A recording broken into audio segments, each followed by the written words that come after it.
साथियों, हम गायिका नीतू राज बनारस सारनाथ की धरती से और ये रिकॉर्डिंग नई दिल्ली में बड़े भैया पुनीत शर्मा जी की देख रेख में गंगा कैसेट की तरफ से ये बिरहा आप लोगन के बीच में भेजता नहीं और बड़ा ही सुंदर सामाजिक गीत। आज ये दुनिया में शिक्षा बहुत जरूरी है बाबूजी, शिक्षित होना चाहिए, लेकिन इस कदर शिक्षित मत हो जाइए कि अपने ही माँ बाप को भूल जाइए। इसी पर हम चर्चा करने जा रहे हैं और साबित करेंगे। 4 लाइन भूमिका में माई का परिभाषा लिखल गई, क्या होती है माँ। आइए मास्टर।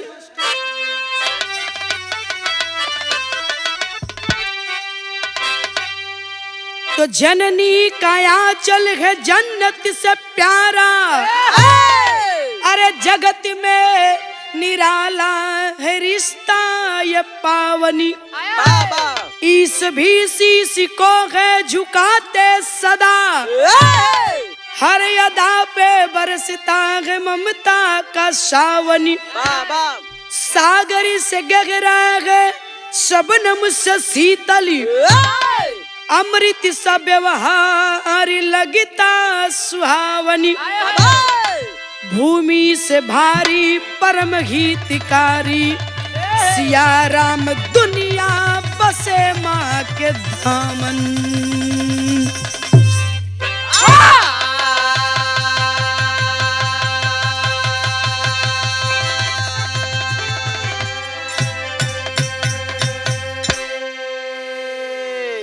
माई बाप के दर्जा बहुत महान होला, बहुत ऊपर होला ये बाबूजी। तराजू के 2 पलड़े होते हैं, एक पलड़े पर दुनिया की सारी दौलत को रख दीजिए और दूसरे पलड़े पर सिर्फ और सिर्फ माँ की ममता को रख दिया जाए, वह माँ का पलड़ा भारी हो जाएगा।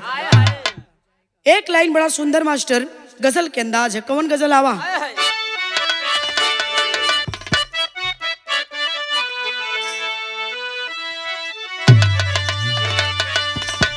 अरे ऐसा पहेली,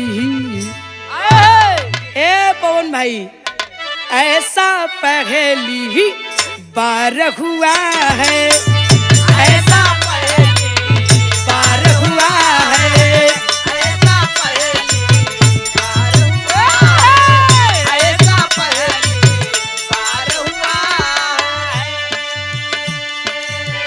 ऐसा पहेली बार हुआ है, ऐसा पहले बार हुआ है, ऐसा पहले बार हुआ है।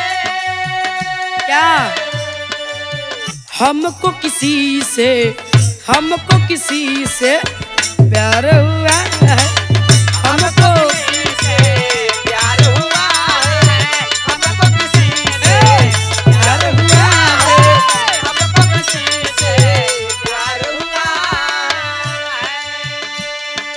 लेकिन बड़ा सुंदर 2 लाइन भाव हो पंचो का।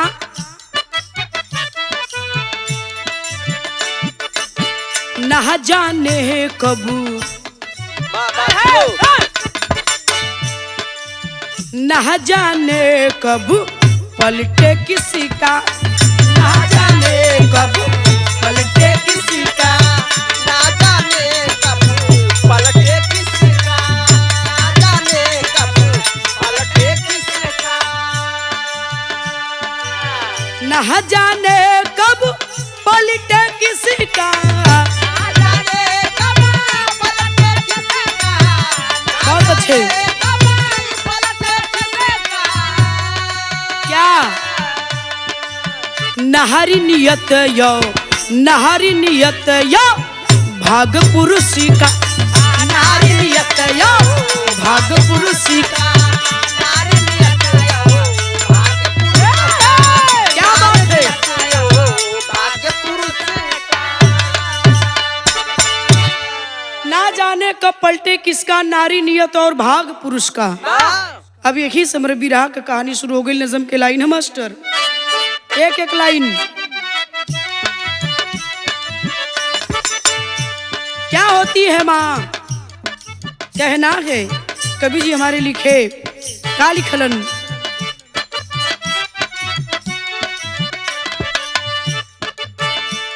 पहला गुरु ममता की खान है माता, सृष्टि की मूल मान यो सम्मान है माता। ममता मई की सुनिए एक करुण कहानी, यूपी के हरदोई में एक गांव है चानी, विधवा बगी की रीता एक लाल था प्यारा, खाना बना स्कूल में करती थी गुजारा। बात के समझ नहीं बाबूजी। उत्तर प्रदेश के हरदोई जिला के रखे वाली चानी गांव के रखे वाली एक रीता नाम की विधवा, जिसका पति दुनिया को छोड़कर जा चुका था, एक ही बेटा के उसके पास, और विधवा रीता उस बेटे को लेकर के गुजर बसर जीवन का कर रही है। सग्गा एगो देवरान एगो जेठान बीच का रीता रहलिन। देवरान जेठानों के कबो आँखी से भर आँखी देखल ना चाहे, भीतरे भीतरे ओके देख के कूढ़े चुकी, जिसका पति इस दुनिया में नहीं होता है। आप समझ सकते हैं कि वह औरत के दिल पर क्या गुजरती है। इधर गांव का प्रधान तरस खैलन रीता के स्कूल में नौकरी लगा देलन, खाना बनावे के स्कूल में ड्यूटी लगल, रसोइया का काम करे, खाना बनावे लड़कन खातिन स्कूल में। धीरे धीरे उसी गरीबी में अपने बच्चे को लेकर जीवन यापन कर रही है बाबूजी। समय बीता लागल। एक दिन की बात है, रीता घर में नहीं गई, स्कूल में गई, बच्चन के खाना बनावे ड्यूटी देवे। बिरहा में एक लाइन तर्ज लगल, मास्टर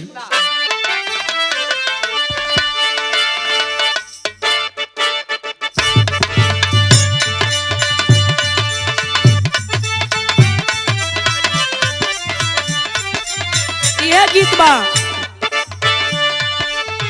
आई सुहाग राती जहिया, आए सुहाग रात जहिया, बहुत अच्छे। आए सुहाग रात जहिया,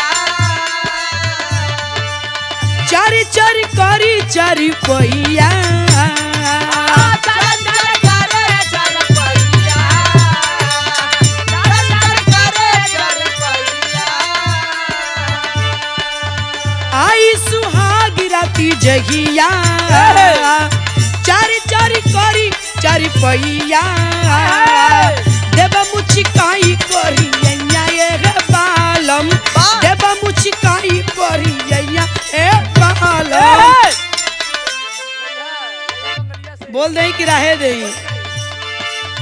देव मुचिकाई करी ये बालम, लइहा बंगलिया से ए बाला लैया बंगलिया से दवैया, ए बाला लैया बंगलिया से दवैया, ए बाला लैया बंगलिया से।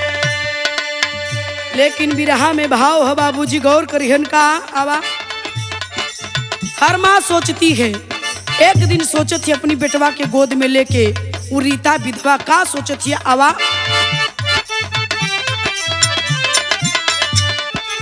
सोचल रात दिन मैया, सोचल रात दिन मैया, सोचल रात दिन खोल के मैया,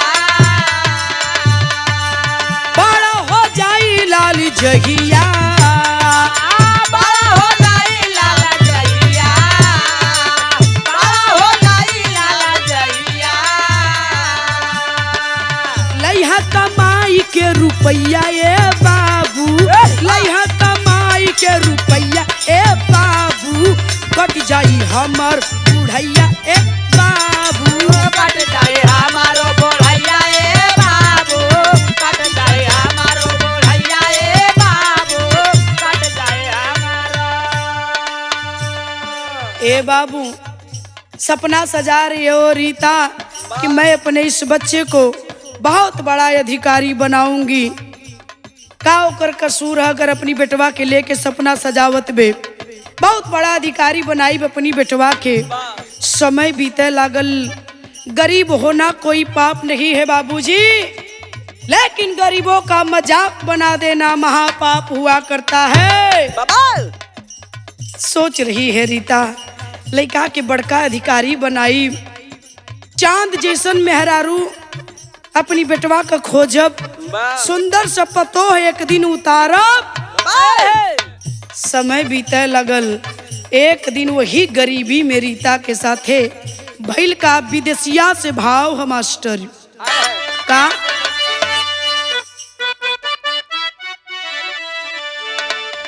पुरनिया हमन का कहले हुआ, पुरनियन के कहावत में बाबू बड़ा दम हो। का दम है आवा मास्टरी? ओरिया का पानी हो,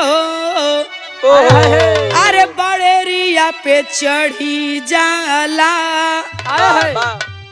आटा गीला होला जब आवेले गरीबिया, सगरी विपतिया हो, टूटल वही बखतिया हो, दिन होला पातरी छाई, जाले बदनसीबिया, रीता स्कूल गईली, अरे जिंदगी माहुर भैली, सगी देवरानी जे करी नाम रहल देविया, बेटवा के जाके पासी, अरे कोई दिहली कुल नासी, अखिया में डाले खोली के पॉइजन का डिबिया। गौर करेंगे बाबूजी, एक दिन की बात है, यार रीता स्कूले चल गई ड्यूटी देवे बदे, लड़का के मिस पिया के सुताए के जब ड्यूटी देवे चल गई, यार दोनों देवरान जेठान अपने में बतियाओ थीन कि ये बहिन यह लइकवा बड़ा हो जाई त हिस्सा बटा ले, हिस्सा बटाई जवन हमन के 2 हिस्सा लगे के ई बड़ा हुई तो 3 हिस्सा हो जाई, एकर कोनो उपाय कह देवल जात। दोनों गईनी बाबू दुकाने से जाके जहरीला पदार्थ लिया करके वो लइका के मुआवल चाहत है, और जैसे ही वो लइका के मुँहे में वो जहर के डाले जाती कि पिया देवल जाई, मर जाए, खेलवे खत्म हो जाए, तब तक वह बेटा जाग गया। और जब जाग गल तब मर घबराए के जब मुँह में ना डाल पोली पिया पोली तो वो लइकवा के दोनों अखिया में दोनों देवरान जेठान मिल के डाल देंगे। लइका रोवे लगल, रोवे लगल, कोनो हाल से चुपाता न बा, मजे का टाइम भइल, रीता के खबर गई तुम्हारा बच्चा रो रहा है और चुप नहीं हो रहा है। दौड़ल भागल पर आयल मतारी अपनी बेटवा के लगे आयल, गोदी में उठा के लेके रोवत बे, चुप करावत के लइका चुपात ना हो। सोचे लगल कि का भगवान ई का कर देला, डॉक्टर के लेके गई, डॉक्टर दवाई देना, डराव डलना, ओकरी बाद भी वह बच्चा ना जब चुपायल। धीरे धीरे समय बीतल, भयल का एक दिन के बात मास्टर आवा।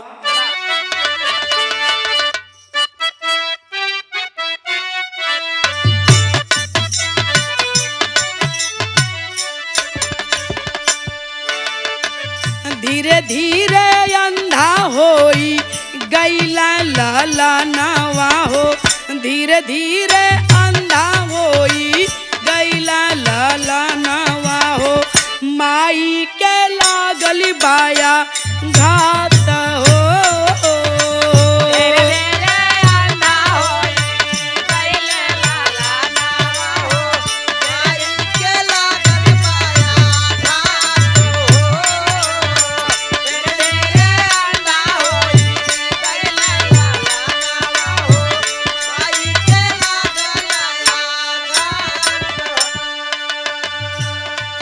जब डॉक्टर बतौलन कि रीता तुम्हारा बेटा अंधा हो चुका है, अब ये कभी दुनिया नहीं देख पाएगा, तो लइकवा के गोदिया में लेके झंखत हिय, सोचत हिय, का सोचलस अंतरा से भाव हम मास्टर।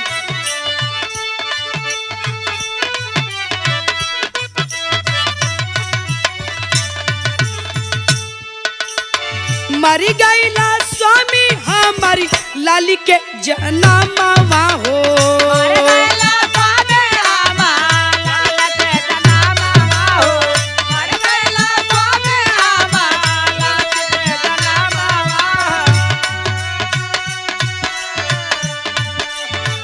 उठल करामा मोरा अंधा लानावा हो,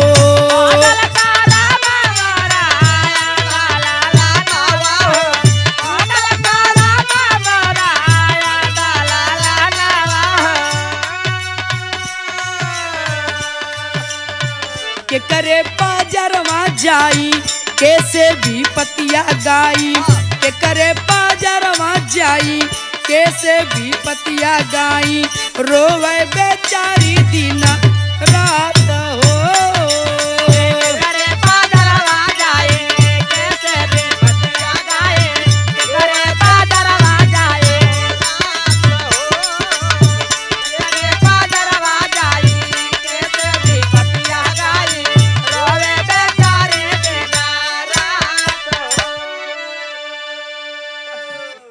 कलश की हे भगवान हमारे दुनिया उजाड़ देला हमरे स्वामी के बुला लेला अपनी पास तोरे संतोष ना भय एक बेटा हमरे जीवन का सहारा रहल तो से ना देख गए एक के भी अनहर बना देला भगवान जितना दुख कुल हम ही के दिया कोसत है मालिक के लेकिन बारे भगवान आज वह गरीब बदनसीब बेसहारा मजबूर विधवा रीता सोच रही है कि हे भगवान दुनिया के सब करे हिस्सा का कुल दुख हमके दे देला हे मालिक कौने जन्म का बिगाड़ कैले रही है काहे हमरे साथी ऐसन कैला एक दिन की बात है सोचे लगल कि ये घरे में अब रही के करबे का करब सोचते कि ये घरे में न रह कुफुत तो के तब हो गई बाबू यह बतिया भगवान के कोसत रहल पड़ोस के औरत आके एक ठे कलश की है बहिनी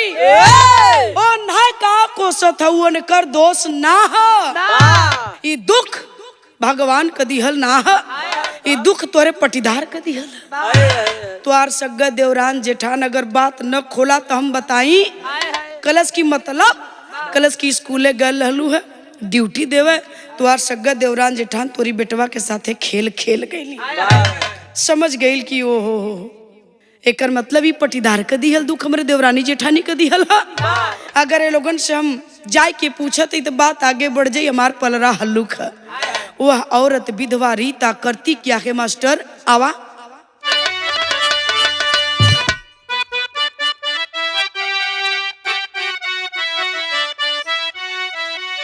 ओहो तजली भवनवा तजली भवनवा ले आलर सुगनवा रोवली जाननी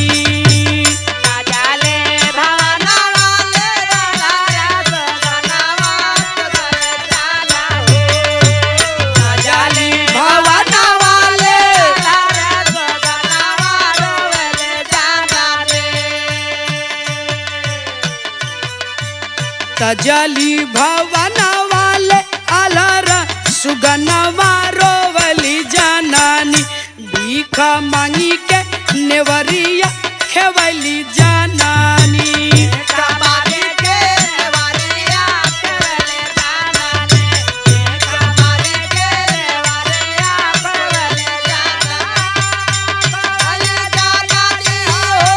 बहुत अच्छे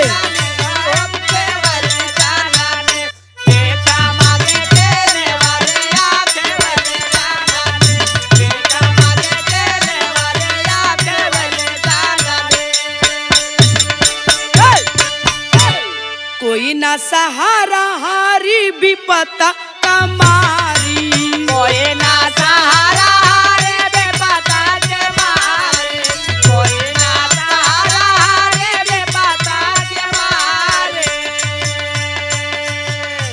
प्राणता जल चाग सुत के साथ में मतारी प्राणता जल चाग सुत के साथ में मतारी प्राणता जल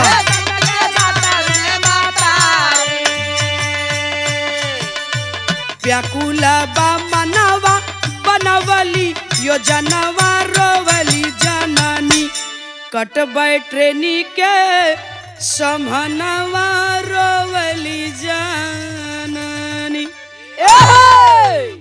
ए बाबू चुपचाप घर को छोड़ देती घेरीता छोड़ करके घर निकल गई कि ये घरे में अब रहल बेकार इन्हन का मुंह कौने आँखी देखब अब घरे में ना रहब चल देती है अपने दूध मुहे बच्चे को लेकर के घर छोड़ देती है हरदोई चांदी से और दर बदर की ठोकर खाते खाते खाते खाते भीख मांगते मांगते कहाँ पहुंचल?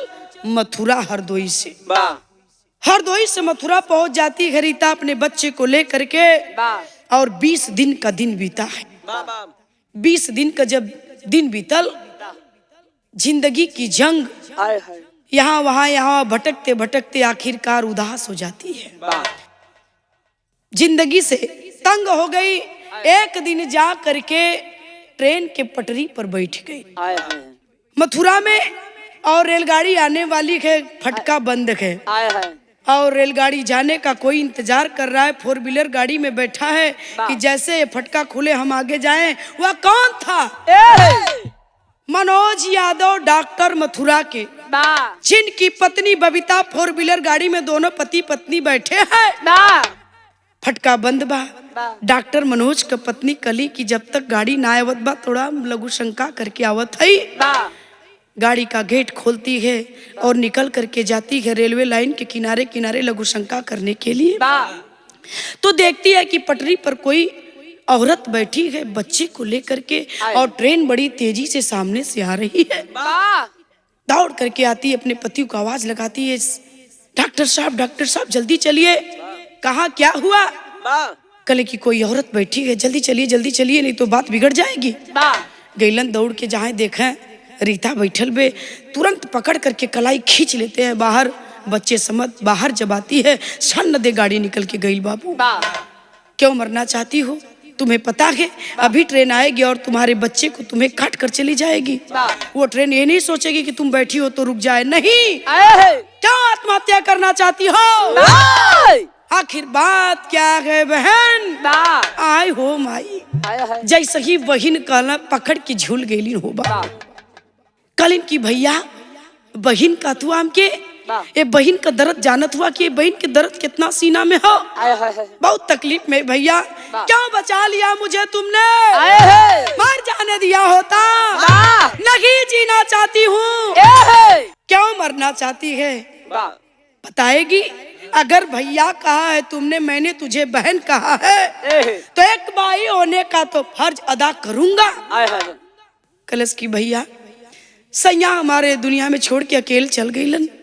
दूठे देवरान जेठान के लेके कैसो ये लड़का की जिंदगी का गरीबी में गुजारा करत ले, लेकिन देवरान जेठान के देख ना गए। हमसे दुश्मनी, हमारी बेटवा से दुश्मनी निकाल ली। आज मेरा बच्चा अंधा हो चुका है। जब पता चल कि लड़कवा अनहर हो गल है, अब पता चल कि वह सगत देवरान जेठाने के अनहर कैले है। भैया वो घरे में रह के हम का करब, दर बदर का ठोकर खाती, भीख मांगत मांगत आज 20 दिन का दिन बीतल। हरदोई हमार घर चानी गांव में। बोल पड़े मनोज डॉक्टर की तेरी तो बड़ी दुख भरी कहानी है, इसीलिए मैं मरने जा रही थी। भैया मत छोड़ दो मुझे, मत बचाओ। पकड़ के ले गई ना गाड़ी में बैठा के, और गाड़ी में बैठो ना लेके गई ना कहाँ? अपनी घरे, अपने घर पर लेकर गए, सारी सुख सुविधा दिए। उसे ये कभी एहसास नहीं कराया कि तू मेरे घर की सदस्य नहीं है। एहसास करा देलन कि तू ही घर की मालकिन है। समय बीते लगल बाबू, तो करेंगे बाबूजी, यही दुनिया है, कर भला तो हो भला। हवा मास्टर भयल का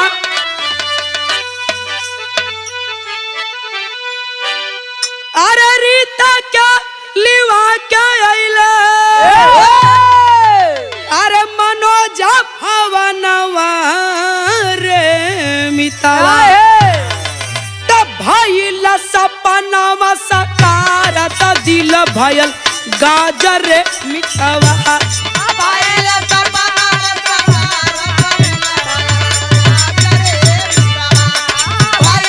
क्या बात है?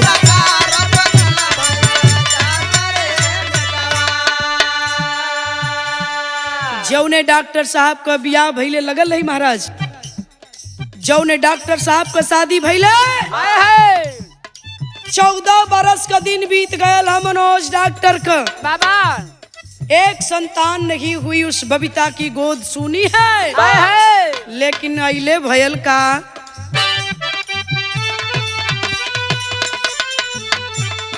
बबीता के सगुना बुझाइल बट भारी।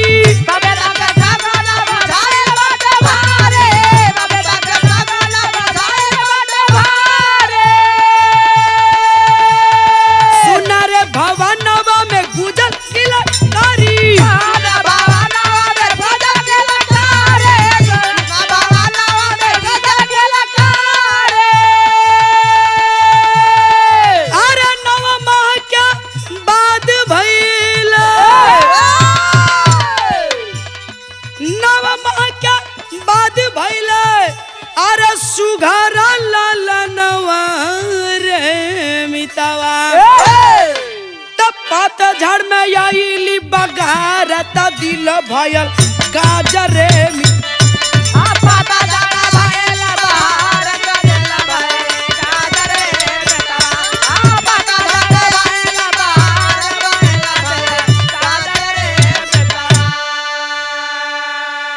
गौर करेंगे बाबूजी, हम ना कहती पुरनिया कले कि कर भला तो हो भला। रीता को सम्मान पूर्वक अपने घर पर लाए, बहन का दर्जा दे करके 3 महीना का दिन बीतल है। रीता को कभी एहसास नहीं हुआ कि मैं इस घर की सदस्य नहीं हूँ। बबीता को मालिक ने जो सुनी गोद थी उसकी गोद को मालिक ने भर दिया। अब हर चर्चा का विषय बन गल कि अरे जौने डॉक्टराइन के 14 साल से एक को औलाद ना भयल, बिटिया बेटवा गोद सुनी रहल। अरे हो देखा हो रीता विधवा के घरवा में अपने लेके अइलन और उसके आते ही डॉक्टराइन का गोद भर गई। अरे बाप रे बाप, एक खुशी का लहर दौड़ गई। बाप तो डॉक्टर साहब इतना अपने वो बहन रीता का सम्मान करे लगलन। धीरे धीरे धीरे धीरे 9 माह का दिन बीता और बबीता के गोद से एक सुंदर बेटा जन्म लेता है। घर का मालकिन बना देला के वही रीता के। कला बहिन हाइला चाबी, आज के बाद ए घर के मालकिन तू हऊ। कली भैया हमी कुल लेके का ना ना ना, जवन काम 14 साल से हमार रुकल रहल हा वो तोर पैर पड़ते बहिन हो गयल। आय हाय हाय जी, अब वो लइकवा के देखे मिले अब डॉक्टर साहब के कहे कि हाँ कुल तो ठीक है भैया, हऊ अनहरा कमाई ठीक हो न, अनहरा कमाई ठीक हो न। अभी रीता सुनली और जब सुनली तब बाबू सोचे लगली। का सोचती तई टेरी लगावा मास्टर।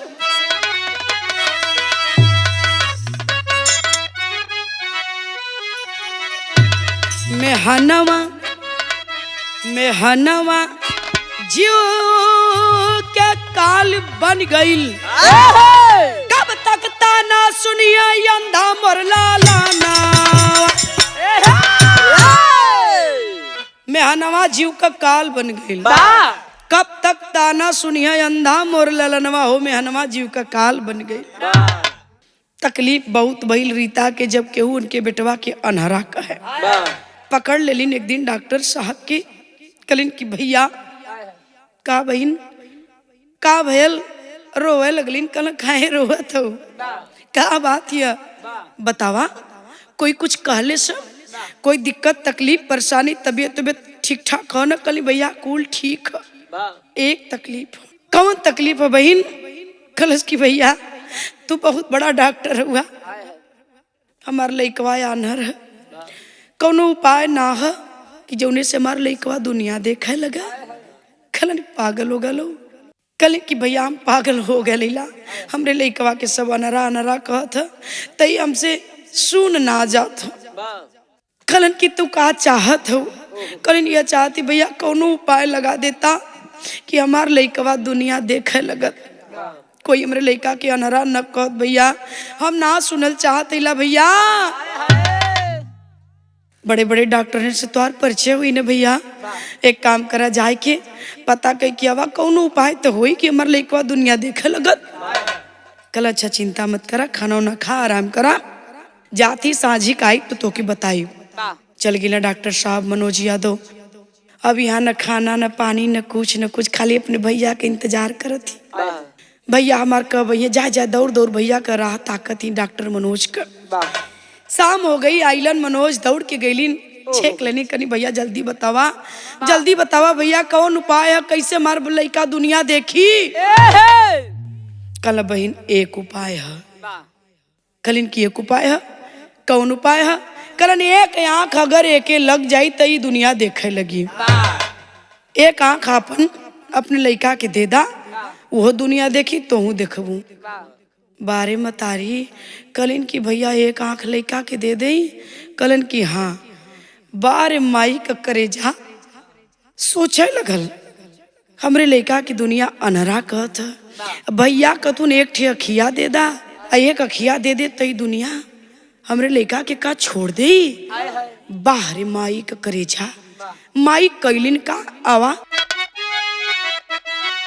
सोचत हम तारी आए है का सोचत ही है भैया बाबा अरे माई सोचेली तबो अरे माई सोचेली तबो काही सब कनवा रमा माए तो चले बाबा काहे सब कनवा रामा माए तो चले बाबा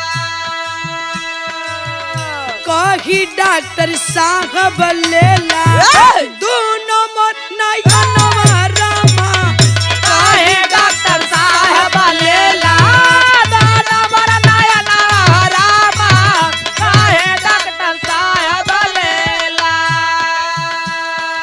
सोचत यऊ विधवा रीता एक आंख देव के बात कहत हवन भैया खलस किए भैया अब भाई हमरे लड़का के सब अनहरा कहत है एक अखिया दे दे माला दुनिया तो देखे लगी एको अखिया से आए हाय लेकिन ये दुनिया हमरे लड़का कभी पीछा ना छोड़ी कनवा कहे लगी एक काम करा एक आंख से बात न बनी दोनों आंख हमारी बेटवा के आप हमार लगा दा आए हाय कल अरे तू अनहर हो जाइबू तो के कुछ मालूम पड़त है बा खलिन की भैया हमें कुल मालूम है बड़ी दुनिया देख लेली अब दुनिया देखे का शौक ना हो दोनों आंख हमारी बेटवा के लगा दा हाथ जोड़त ही राज राज रहे कबो ही राज हमारी बेटवा के न पता चले कि हमारे अखिया होके लगल है दोनों आए हाय वादा करा भैया अरे का करत हो बहन कली भैया हम बहुत बढ़िया करत है हम हाथ जोड़त ही मना मत माँ तो हाँ हमार कसम भैया देकर कसम में बांध देती अपने भाई को लग गई दोनों आंख हो माई को बेटवा के बाबा बेटवा दुनिया देखे लगल रीता अंधी हो गई बाबूजी समय बीते लगल ओ लड़का के हॉस्टल में रख करके डॉक्टर मनोज शिक्षा दीक्षा दियावे लगलन समय बीतल कहाँ पहुंचल मास्टर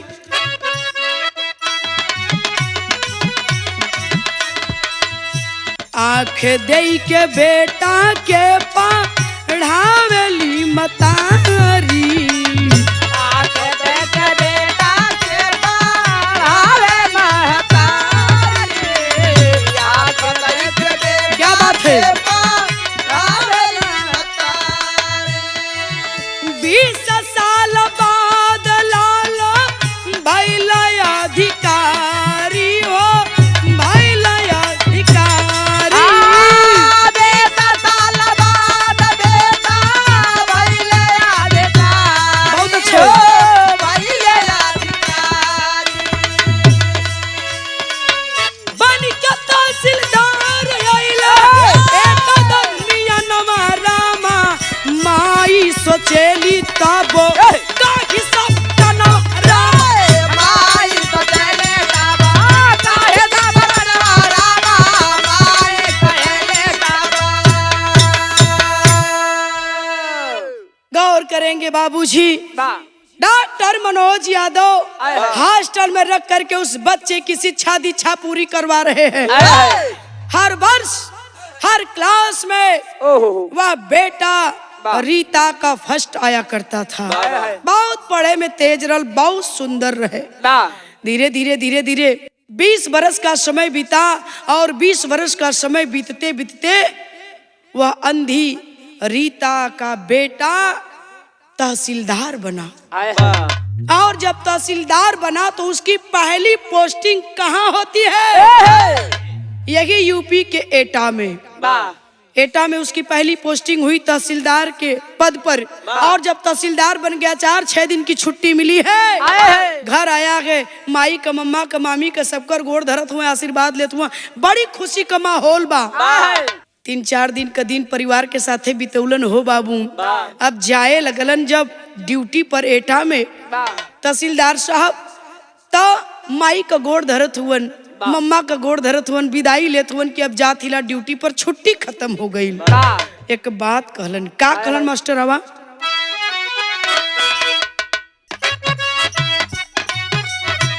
माई का चरनिया धई के बोला बचनिया हो माई के चरण आधे पे बोला बचनिया हो माई के चरण आधे पे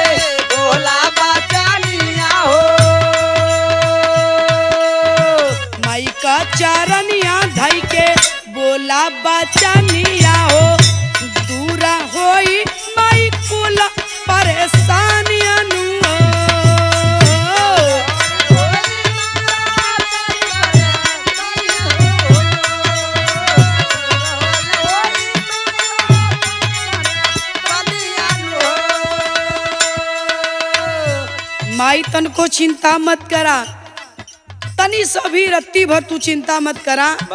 अब तोहार बेटवा तहसीलदार बन गल माई, तोरे दुख का सारा उ दिन उ दौर भुला जा माई।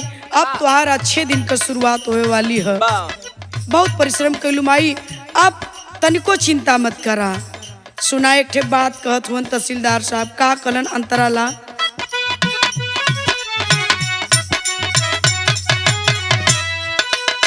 जेहि दिन मकान हमारी वहाँ बन जाई हो,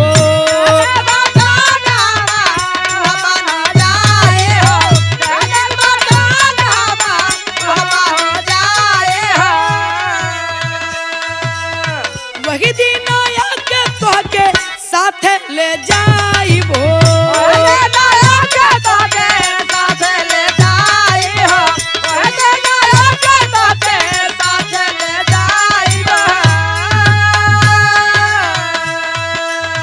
कह मनोज याद रखिया बहिनिया के,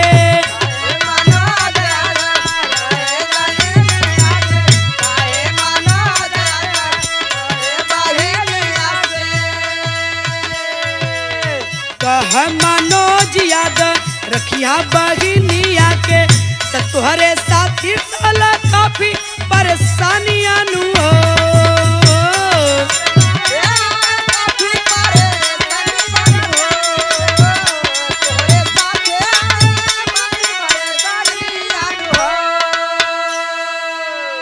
गौर करेंगे बाबूजी, माई का मम्मा का मामी का सबकर गोड़ धई के विदा लेत हुन। माई तन को चिंता मत करा, जातिला जमीन ले घर बनवाई तो के ले चल के अपने साथे रखब माई। अब तो से दूर ना रह पाई, बड़ा दिन तो से दूर रही, लेकिन अब तो से दूर ना रह माई। वादा करत हिला जात के घरी सबके आश्वासन देत हुन। बोल पड़े मनोज डॉक्टर की, सुनो अपनी मामी को याद करना चाहे मत करना, लेकिन अपने इस माँ को, मेरी इस बहन को कभी भूलने की कोशिश मत करना। बड़ी दुख बड़ी परेशानी से मेरी माँ ने तुझे पाल पोस कर बड़ा किया है। मेरी इस बहन ने बड़ी परेशानी से, बड़ा दुख से तुझे इतना बड़ा किया है। मेरी इस बहन को कभी भूलने की गलती मत करना, नहीं तो ये तेरा मामा तुझे कभी माफ नहीं करेगा। मामा का कहत हुआ, हम अपने माई के कैसे भूला जाओ। वादा कह के सबसे प्रणाम उड़ाम कह के तहसीलदार साहब तो चल गिलन हो बा।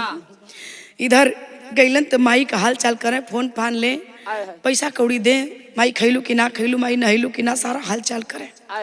ये हाल चाल कितना दिन तक कही ना, 2 महीना 6 महीना 1 साल 2 साल 3 साल, जैसे जैसे समय बीते लगल वैसे वैसे तहसीलदार साहब हाल चाल ख्याल कम कर देना।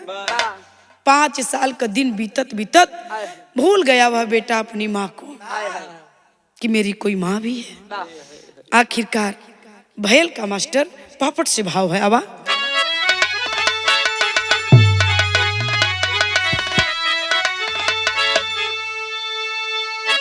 राजीव शर्मा पा गईले, अरे नौकरिया माई जोहली, अब मनोज से हर रोज कर जी करिया माई जोहली।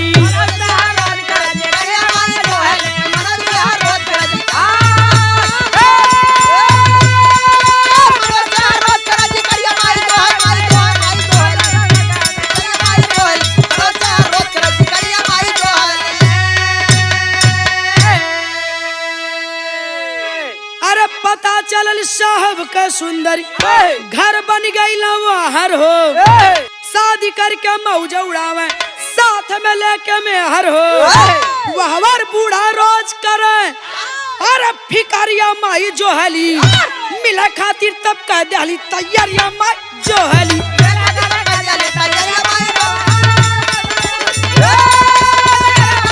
क्या बात है,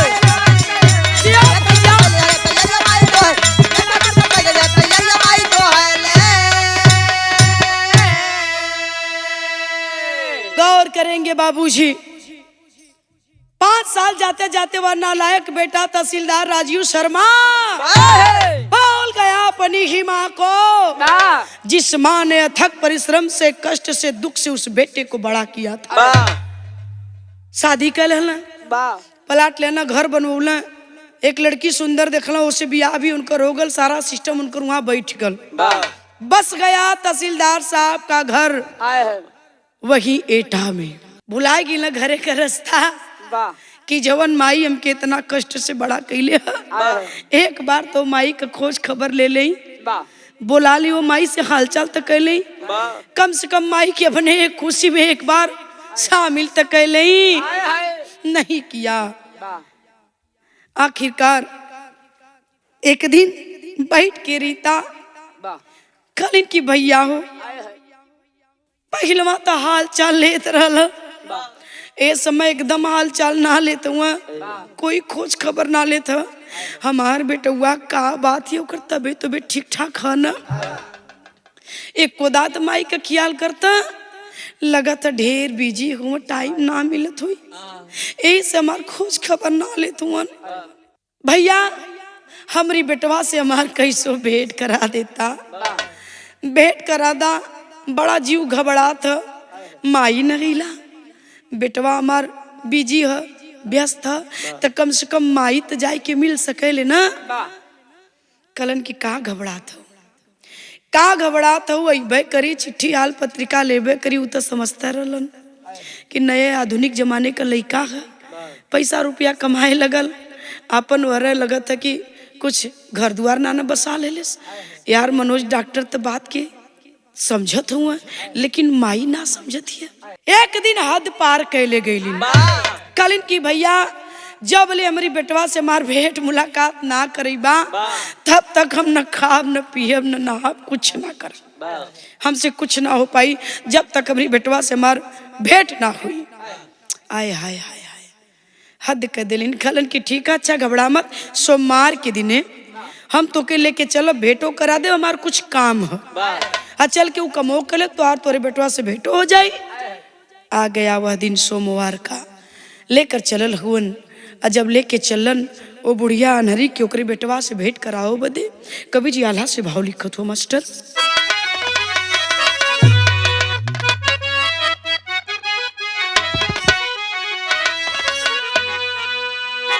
माई हो महान, माई हो महान, ये जहान दुनिया में बाबू,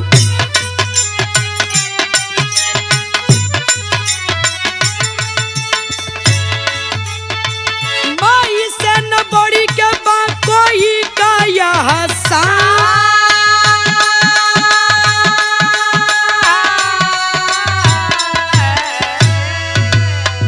एटा शहर में यही खोजता ललनवा भैया,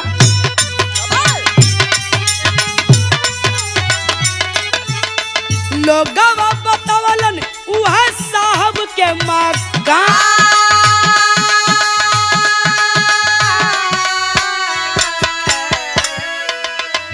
रहला दुआरिया पर खड़ा दारवनवा भैया,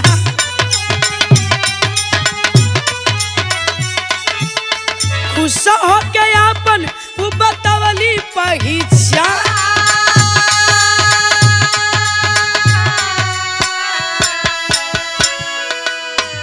गौर करेंगे बाबूजी, लेके पहुँचलन ओ गली में, हो कॉलोनी में पहुँच गईलन, जहाँ पता चलल कि बस वह सामने साहब राजीव शर्मा तहसीलदार साहब का मकान है। कल इनकी भैया बस बस रुका, तू यही जकन रुका, हम जात हैला, चल जाब, ठेवनी ठेठ ठेठ हम चल जा भैया, तो आर जवन काम जा कैला, अब कई के आया तब फिर भेंट हुई। कल बहन चला वहाँ ले पहुँचा दे, कली ना ना ना अब हम चल जा, तू जा जल्दी से काम कई के आवा। कल ठीक है बहन, जात हूँ तब जा, हुआ सामने मकान लौकत है, सहारा लेकर के वो एक लड़के का सहारा लेकर के वहाँ तक पहुँचती है बुढ़िया। यार ये अपन काम करे जाए लगल, कल 2 घंटा बाद हमारी भेजा भेंट हुई। कल इनकी ठीक है, गैलिन दरवाजे पर गेट पर एक दरवान खड़ा है, किससे मिलना है, कहाँ चली आ रही हो, कौन हो? खलिनी तोरे तहसीलदार साहब राजीव शर्मा का घर है। कलन की हाँ हमारे साहब अंदर हैं, तुम कौन हो? रुबाब में कलश की तुम कौन हो? कलिन की वही तोरे तहसीलदार जो तुहार साहब हुआ ना, हम उन्हीं का माई अला, जा उनसे कह दा कि तुहार माई आई लियई। कल अरे तुम और हमारे साहब की माँ। तबले तो अंदर से साहब का गाड़ी निकाले के आदेश होता, गेट खोलो साहब जा रहे हैं ऑफिस। आए हाय हाय, जैसे ही गेट खोलो था दरबान, कल कौन कहे साहब, कहत ये कि हम तोरे साहब को माई हिला। कल मेरी माँ? आए हाय, बारे नालायक बेटा जवाब देता है। का कहलस बाबू?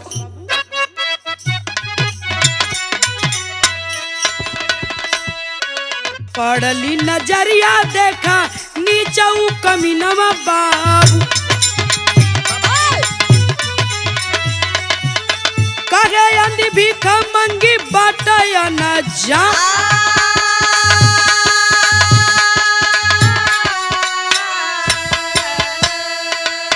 लवटी मतारी बदना सीबत की छनमा भैया, कहे तो सनी का मोर मनोज परधा।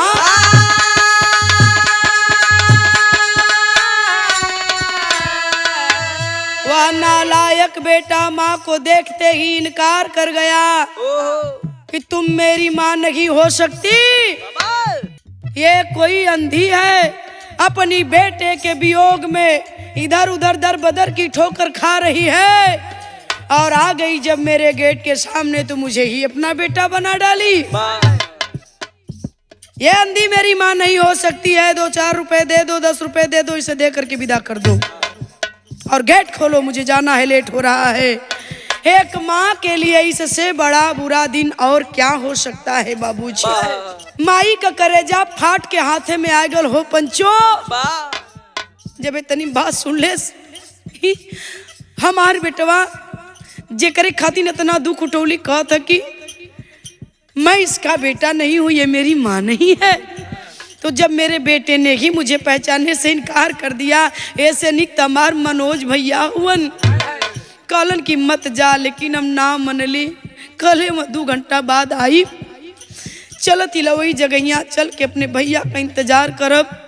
और जब 2 घंटा बाद आई तो उनसे कुछ ना बताई के चुप निकल ले। चिट्ठी दिले रहलन कि दे दिया मनोज के, भैया दिलन चिट्ठी कि दे दिया बेटवा के, अपने ही चिट्ठी अपने हम बेटवा के ना दे बोली। चिट्ठिया मुठिया में ले रही गई, जौन मनोज दिले रहलन कि दे दिया हो, अपनी बेटवा के कह दिया कि तोर मम्मा ही चिट्ठी दिले हुन। चिट्ठियों ना दे पोली अपनी बेटवा के, मुठिया ले ले चिट्ठिया, वो मतरिया अनहरी लौटत है। आ जब लौटल तो का भयल बाबू, आवा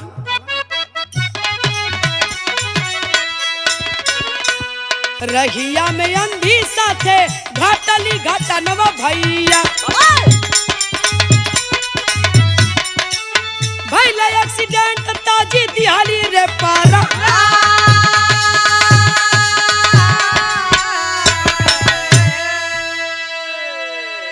सोचते सोचते वह अंधी रीता लौट रही है कि चल रही हूँ। 2 घंटा बाद आवे कले हुन वरस वरे लेके अपने भैया के चल जा मथुरा, फिर लौट के आई ना। जैसे ही रोडवा क्रॉस करे लगल, ए बाबू बारे बदनसीबी, तुरंत 4 व्हीलर गाड़ी आई और धक्का मार के चल गई। बाहर आई के गिरल, पूरे शरीर से सोड़ित का धार वो अनहरी के चले लगल। लोगन का भीड़ लग गई, मार लोग देखत हुन के रे एक्सीडेंट हो गल, एक्सीडेंट हो गल। लोग आवाक हुन, वो बुढ़िया अनहरी के पकड़ के लोग किनारे करत हुन यार। तब तक जाम का पोजीशन आ गयल, तहसीलदार साहब का गाड़ी निकल के आ गई भीड़ में। आज जब वो भीड़ में तहसीलदार साहब का गाड़ी पहुंचल, कैसी भीड़ है, क्या बात है। लोग बतौलन ये साहब एक ठे बुढ़िया आन्हर रल, ओकर एक्सीडेंट हो गल है, अब लगत है कि मर जाई बची ना। ये भीड़ वह एक्सीडेंट का देख भैया जुटल हुए साहब। सुनले रली बाबू की ब्लड को खींचता है, नहीं रोक पाया वह नालायक बेटा, और खोल करके गेट दौड़ करके जाता है अपनी माँ के पास। और जाए के माई के वही गोदिया में उठा लेना हो, यही जंगिया पर माई का मुड़िया रख के कुछ कहल चाहत हुआ। और जब कुछ कहल चाहत हुआ तब तक वह हथवा का मुठिया खुल गई। आज जैसे ही मुठिया खुलल चिट्ठिया बहराए के आगे आए गई। और जब चिट्ठिया आगे आई लिया ये पंचो वो चिट्ठिया के खोलल तब पढ़त हुन कहाँ लिखल रहल मास्टर। माँ तो दम तोड़ देती है लेकिन चिट्ठिया पढ़त हुन का लिखल रहलवा।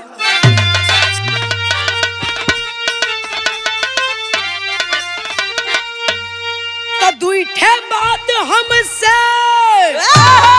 अरे लब बतियाई बचवा कैसा अंधी हो गई तोहर माई बचवा।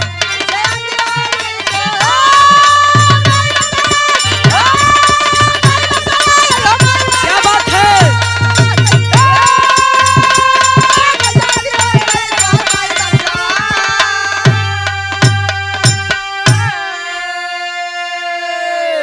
सगरी कगनिया यही लेटरवा में बाय हो और पीटी पीटी छाती साहब रावा बिला खाए हो। माई हो गईल पराई अरे तना आई रे बचावा कैसा अंधी हो गई तोर माई बचावा।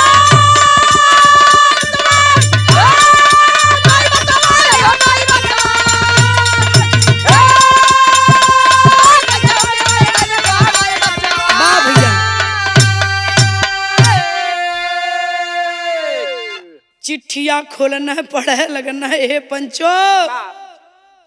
झर झर झर झर तहसीलदार राजीव रोवत हुवन।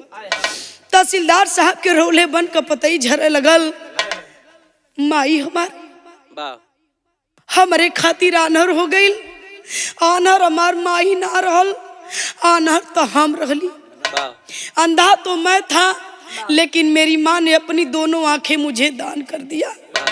खुद मुझे दुनिया दिखाया और अपनी अंधी हो गई और मैं नालायक अपनी ही माँ को नहीं पहचान पाया। अपनी माँ का ही मैंने सम्मान नहीं किया।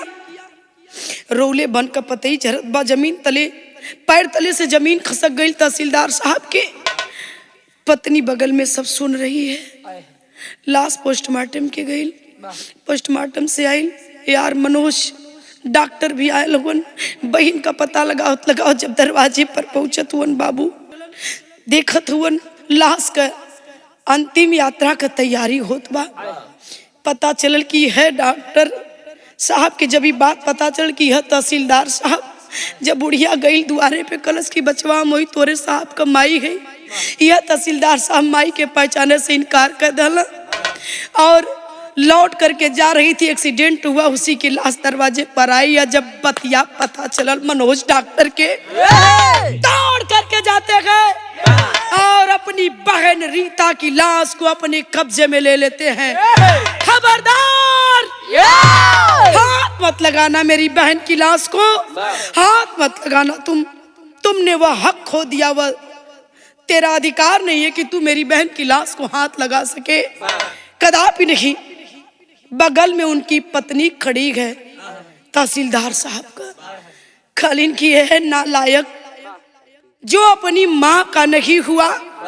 इतना त्याग कर दिया तेरी माँ ने तेरे लिए।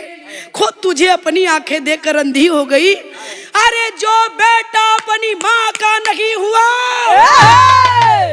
वो मेरा जीवन में क्या साथ निभाएगा। मैं ठोकर मारती हूँ तुझे और आज के बाद कभी तेरा चेहरा नहीं देखूंगी। ठोकर मार देती है तहसीलदार साहब की पत्नी। लाश को ले लेते हैं अपने कब्जे में मनोज डॉक्टर साहब और लेकर के लाश को चले गए। बाबू कहाँ चलन मास्टर। लाश क्या ना छुआ दहलनी मनोज बीरानवा अपने हाथ मथुरा में दिहला अग्नि दानवा। दिहाली दुलगिन भी उन्हीं के ठोकराई बाबूजी कैसा अंधी हो गई तोर माई बाप।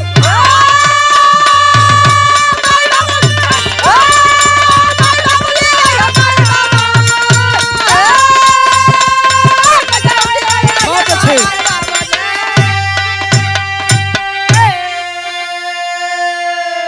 लाश को लेकर मनोज यादव डॉक्टर साहब एटा से चले आए मथुरा और अंतिम क्रियाक्रम किए बाबूजी। और तहसीलदार साहब के हाथ कुछ नहीं लगा, ना माँ मिली ना पत्नी ना मामा का प्यार, वहीं से वह बदनसीब हो गया और आज भी वह तहसीलदार है बाबू। तो कहानी यही खत्म होती है। हमारे कहने का यही मतलब है बाबूजी, शिक्षित होना जरूरी है। इस कदर शिक्षा में अंधे मत हो जाइए कि अपने ही जन्म देने वाले जन्मदाता को भूल जाइए। हमारे बनारस के एक कहानी है, हम बता दें, हमारे हरिश्चंद्र घाट पर एक डीएम साहब अइला अपनी माई के लाश का अंतिम संस्कार करे।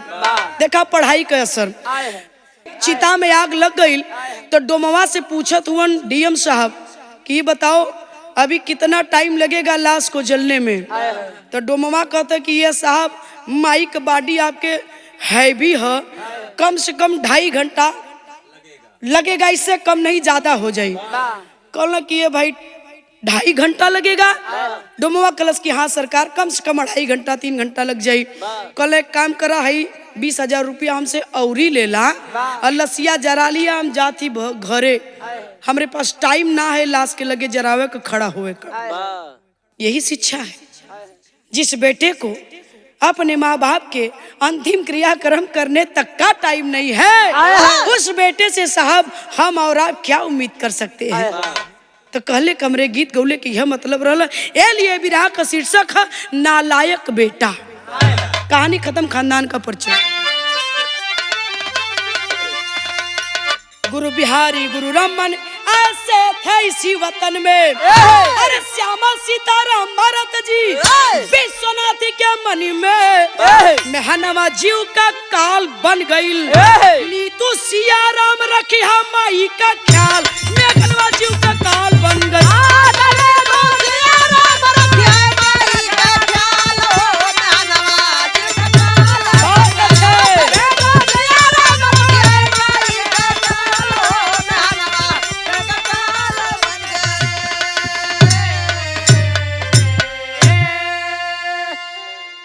नमस्कार साथियों, ये बिरहा आप लोगों को कैसा लगा कृपया कमेंट करके बताएं और इस चैनल को लाइक और सब्सक्राइब करना ना भूलें।